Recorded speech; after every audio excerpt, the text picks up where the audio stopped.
ડભોઈ તાલુકા પંચાયતની ચૂંટણી તોફાની બની ગઈ છે। લિંગાસ્થળી વિસ્તારમાં કોંગ્રેસના ઉમેદવારે ફોર્મ પરત ખેંચવા આવ્યા ત્યારે રાજકીય માહોલ ગરમાયો અને ભાજપ તથા કોંગ્રેસના ઉમેદવારો અને કાર્યકર્તાઓ આમને સામને આવી ગયા। વાતચીતથી શરૂ થયેલો વિવાદ થોડા જ સમયમાં ઉગ્ર બન્યો અને છૂટા હાથની આજે મારામારી થઈ હતી। ઘટના સ્થળે સ્થાનિક લોકોમાં અફરાતફરીનો માહોલ સર્જાયો હતો અને કોંગ્રેસમાં ભારે રોષ જોવા મળ્યો હતો। આ સમગ્ર ઘટનાક્રમ દરમિયાન ધારાસભ્ય શૈલેષ મહેતા પણ હાજર રહ્યા, જેના કારણે ઘટનાને વધુ રાજકીય વળાંક મળ્યો। થુવાવી જિલ્લા પંચાયતના ઉમેદવાર અને તાલુકા કોંગ્રેસ પ્રમુખ વચ્ચે મારામારીના દ્રશ્યો સામે આવ્યા હતા। લિંગાસ્થળી અને કુંઢેલા બેઠકને લઈને ભારે મગજમારી જોવા મળી છે। આજે ધારાસભ્ય શૈલેષ મહેતા સાથે પણ ઝપાઝપી થયાની માહિતી સામે આવી છે, જ્યારે પોલીસ સાથે પણ ઘર્ષણ સર્જાયું હતું।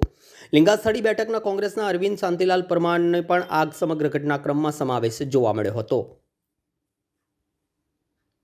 આજે ડભોઈ તાલુકાને કુંઢેલા અને લિંગસ્થળી સીટના કોંગ્રેસ પક્ષના ઉમેદવારો અને આમ આદમી પાર્ટીના ઉમેદવારોએ પોતાના ફોર્મ પરત ખેંચવાની પ્રક્રિયા જ્યારે હાથ ધરી, ત્યારે તાલુકા પંચાયત ઓફિસે પહોંચતા જ કોંગ્રેસ પક્ષના તાલુકાના પ્રમુખ અને એમના ટેકોદારો દ્વારા આ ઉમેદવારો પર હુમલો કરવાનો, બળજબરી કરવાનો પ્રયત્ન કરવામાં આવ્યો।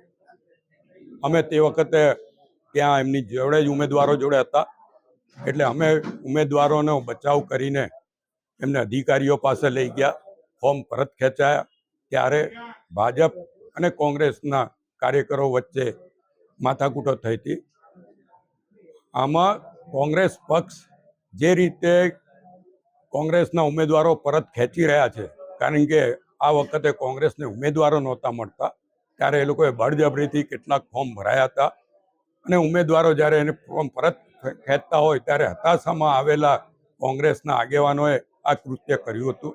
અને જ્યારે ફોર્મ પરત ખેંચીને બહાર આવ્યા ત્યારે પણ એ લોકો દ્વારા ઉમેદવારો પર હુમલો કરવાનો પ્રયત્ન કર્યો, ભાજપના કાર્યકરો પર હુમલો કરવાના પ્રયત્નો કર્યા। આ બાબતની નોંધ પોલીસ ખાતાએ પણ લીધી છે। ઉમેદવારોના વિડીયો પણ છે કે અમે સ્વેચ્છાએ ફોર્મ પરત ખેંચ્યા છે, ત્યારે અમે અમારા મોવડીઓને પણ જાણ કરી છે અને કાયદેસર જે પગલાં જેની સામે લેવાના હશે એ પ્રમાણેના પગલાં પણ લેવામાં આવશે।